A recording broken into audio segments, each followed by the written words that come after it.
جس دن تم دوسروں کا درد خود پر محسوس کرنے لگو تو سمجھ لینا کہ تم اشرف المخلوقات ہو۔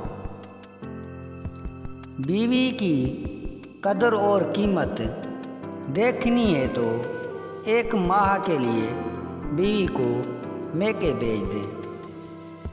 کھانا پکانے کے لیے ایک نوکرانی رکھ لیں، گھر کی صفائی کے لیے ایک خادمہ رکھ لیں، کپڑے دھونے کے لیے دھوبی کا انتظام کر لیں، بچوں کے لیے آیا رکھیں، گھر کی نگرانی کے لیے چوکیدار رکھیں۔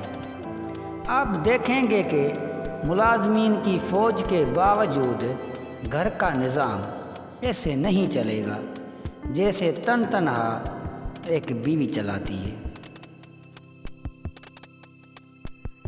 کتابوں کی اہمیت اپنی جگہ جناب، سبق وہی یاد رہتا ہے جو وقت اور لوگ سکھاتے ہیں۔ کبھی کبھی میٹھی گفتگو کر کے لوگ آپ کو عزت نہیں دھوکہ دے رہے ہوتے ہیں۔ زندگی کا تجربہ تو نہیں، پر اتنا معلوم ہے چھوٹا آدمی بڑے موقع پر کام آ جاتا ہے اور بڑا آدمی چھوٹی سی بات پر اوقات دکھا دیتا ہے۔ ایمان اچانک غائب نہیں ہوتا، چہرے کا نور اچانک ختم نہیں ہوتا، نمازوں سے سکون اچانک نہیں چلا جاتا۔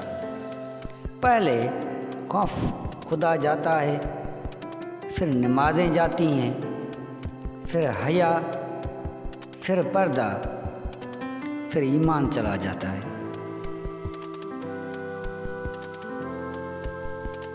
وہ کتابوں میں درج تھا ہی نہیں، وہ کتابوں میں درج تھا ہی نہیں جو پڑھایا سبق زمانے نے۔ برے لوگ اچھی بات میں بھی برائی نکالتے ہیں۔ دولت، رتبہ، اختیار ملنے سے انسان بدلتا نہیں بلکہ بے نقاب ہو جاتا ہے۔ عروج میں اگر نظریں نیچی اور لہجہ نرم ہو تو زوال میں تکلیف کم ہوتی ہے۔ جب سننے والے میں اہلیت نہ ہو تو خاموشی بہتر ہے۔ اسرار و حکم نااہلوں کو نہیں سنائے جاتے۔